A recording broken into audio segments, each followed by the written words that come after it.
मित्रों नमस्कार, मैं आनंद राज आप सबका पुनः आपके प्रिय YouTube चैनल रेल मदद पे स्वागत करता हूं। जैसा कि हम लोग पिछले वीडियो में बात कर चुके हैं कि दिनांक 25/6/2025 को रेलवे बोर्ड ने एक नया कैडर सेक्शन कंट्रोलर का शुरुआत किया था और इस लेटर में उन्होंने इसका सिलेक्शन कैसे हो, कैसे उनका प्रमोशन हो, इसके बारे में बताया था। रेलवे बोर्ड ने इसे अपने एस्टेब्लिशमेंट मैनुअल में शामिल कर लिया है। पैरा 125 में अमेंडमेंट किया गया है। अब जो है वो सेक्शन कंट्रोलर के संबंध में जो नोटिफिकेशन है या फिर जो आरआरबी से सिलेक्शन होने की बात कही गई थी वो सब उन सारों का रास्ता क्लियर हो गया है। जो सेक्शन कंट्रोलर जिनका इंटर रेलवे ट्रांसफर या इंटर डिवीजन ट्रांसफर के लिए एप्लीकेशन किए थे, उनका एप्लीकेशन जो था उसे रद्द कर दिया गया था, चूंकि इसमें से डायरेक्ट कोटा हटा दिया गया था।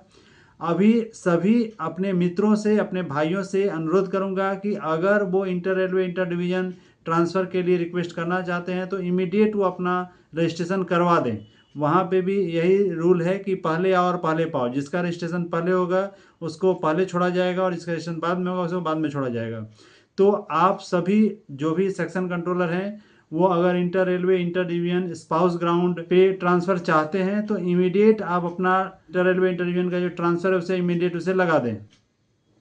अब आती है कि इसमें जो सेक्शन कंट्रोलर है उसमें जैसा कि हम लोग पहले बात कर चुके हैं कि 60% डायरेक्ट कोटा होगा और 40% डिपार्टमेंटल सिलेक्शन होगा। 60% जो डायरेक्ट कोटा होगा उसमें आप ये मान के चलें कि पहले जो ट्रैफिक अप्रेंटिस का फॉर्म होता था जिसको बंद कर दिया गया था, क्योंकि ट्रैफिक अप्रेंटिस का सिलेक्शन के बाद उन्हें इतनी लंबी चौड़ी ट्रेनिंग दी जाती थी और उनका पोस्टिंग जो होता था वो एज ए स्टेशन मास्टर हो जाता था, जिसको बंद कर दिया गया था। तो फिर से इसे चालू कर दिया गया एक तरह से, और अभी इसमें वो सेक्शन कंट्रोलर में ही भर्ती होंगी उनकी, और इसके लिए उन्हें ग्रेजुएशन होना ज़रूरी है, मेडिकल A2 होना ज़रूरी है, साइकोलॉजिकल टेस्ट भी जोड़ दिया गया। तो साइकोलॉजिकल टेस्ट में पास होने के बाद उन्हें 1 साल की ट्रेनिंग दी जाएगी। इस ट्रेनिंग में हर डिपार्टमेंट के बारे में उन्हें बताया जाएगा और उनका सिलेक्शन होने के बाद उन्हें एज ए सेक्शन कंट्रोलर उनकी पोस्टिंग की जाएगी। जहाँ तक डिपार्टमेंटल कोटा की बात है उसमें 40% डिपार्टमेंटल कोटा होगा। जो 40% प्रमोशनल कोटा है उसमें जो ट्रैफिक डिपार्टमेंट के कर्मचारी हैं, चाहे वो पॉइंट्समैन हो, चाहे वो TNC हो या सेंटिंग मास्टर हो, तो कर्मचारियों के द्वारा इस फॉर्म को भरा जाएगा। और इसमें मिनिस्ट्रियल स्टाफ को छोड़ देते हैं ट्रैफिक डिपार्टमेंट के, तो बाकी सारे कर्मचारी इसको भर सकते हैं, जिसमें लेवल 2 से लेवल 6 तक के कर्मचारी इसमें भर सकते हैं। लेकिन सर्विस कंडीशन है कि अगर कर्मचारी जो लेवल 2 से लेकर लेवल 4 तक हैं उनके कम से कम 5 साल सर्विस होनी चाहिए, और जो लेवल 5 और लेवल 6 के हैं तो उनकी मिनिमम सर्विस 2 साल होनी चाहिए। वो कर्मचारी इसको फॉर्म भर सकते हैं और उनका जनरल सिलेक्शन होगा। सिलेक्शन के बाद उन्हें 1 साल की ट्रेनिंग दी जाएगी और बाद में उनको एज ए सेक्शन कंट्रोलर उनकी पोस्टिंग हो जाएगी। उसी तरह से अगर चीफ कंट्रोलर की बात आती है तो चीफ कंट्रोलर जो लेवल 7 का होगा इसमें 50% प्रमोशनल कोटा, 50% LDC कोटा होगा।